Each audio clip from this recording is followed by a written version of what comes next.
What you're about to watch is from the most recent live stream. This is the actual math that I go through to find the CR numbers and compare it to what's printed.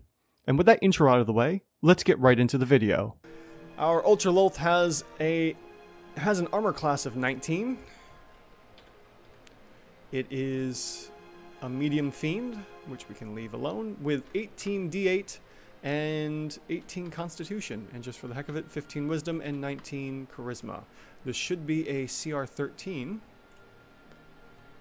And let's move down into some of the other stuff we got here.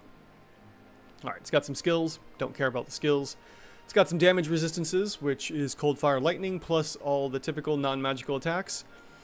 So we will go ahead and throw in resistance, resulting in 1.25 times the hit points. And that's always fun if you can see on the side here how it immediately shifts, and you get that immediate bump in movement, which is so much fun.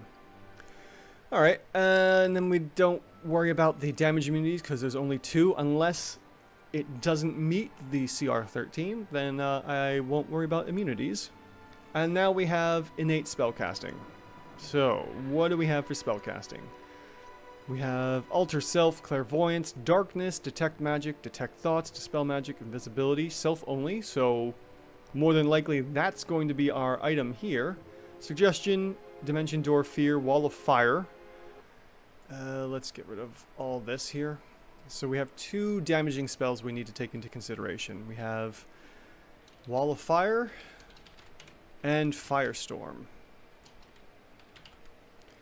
Now, more than likely, Wall of Fire is going to be the more important one to take into consideration because it's going to be concentration and doing a lot of damage. And let's see here. The Ultroloth can innately cast these, so it's going to be at base spell level. It doesn't get to bump it up, but has a DC 17. So let's see here. Wall of Fire. Wall of Fire is dealing, let's see here, 5d8 points of damage. And that's a level 4 spell. So it's going to be, d8 is 4.5 times 4 dice times, oh, I'm sorry, 5 dice times 2 people minimum for calculations. And then on top of that, the Firestorm, how much is that doing? Firestorm is doing 7d10 points of damage and is instantaneous. Okay. That is a 7th level spell. And that is, let's see here. So it's 5.5 for the average times 7 times 2. So we're looking at 77 points of damage, and it can be cast once. Once per day, and this will be cast 3 times per day. And let's get rid of that information there. Clear that stuff out because we don't need any of that. And then we'll also throw in the spells per day marker. Let's also take a look at the actions it can do with multi-attack, longsword, and hypnotic gaze. Alright, let's see here. Multi-attack, which is going to be 3. Oh wow, okay, so it can use hypnotic gaze and make 3 attacks. So we're going to say this space right here, E2, because that's going to be where I put in the longsword damage, times 3. Currently it's 0. Let's see, get back to the live stream. Alright, so we got longsword, and that is going to be a total of probably 8.5 points of damage, because I doubt, yeah, it doesn't have a shield, so we can swing the longsword two-handed if it wants.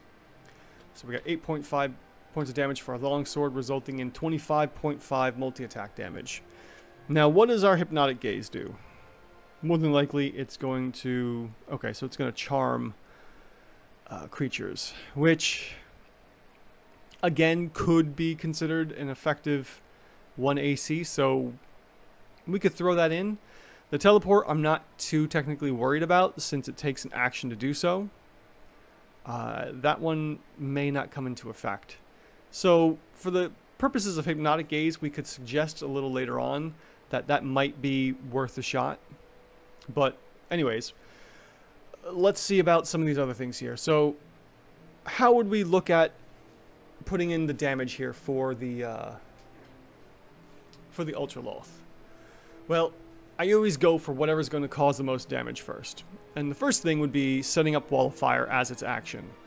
So since Wall of Fire is considerably more damage than its 3 multi-attack, I would suggest, first things first, put up a Wall of Fire.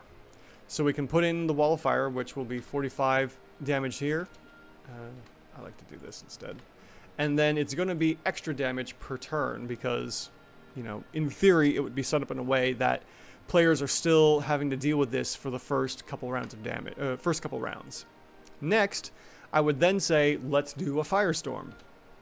If the players aren't resistant to fire, and the Ultroloth probably wouldn't know that at first, unless it's using its telepathy, which it does have 120 feet of, so maybe it can read the players' minds.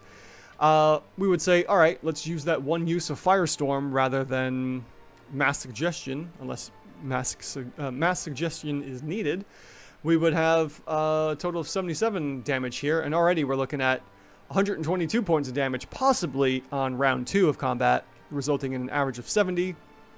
And then lastly, we could, you know, the irony here is setting up another Wall of Fire, unless we need the Hypnotic Gaze. But because the multi-attack damage is so low, I would say let's go for another Wall of Fire and just reset that somewhere, especially if the players have moved around. So we're looking at an average of 85 damage here versus the DC of 17. So let's use that for our monster's damage here. We're going to use saves, and we're going to switch that to DC 17. And then we're looking at, what was it, a total of 85 points of average damage. Oh, and concentrating on Wall of Fire. Sure. Forgot to put that in. So we have 85 points of average damage, and we are jumping up to a CR 12.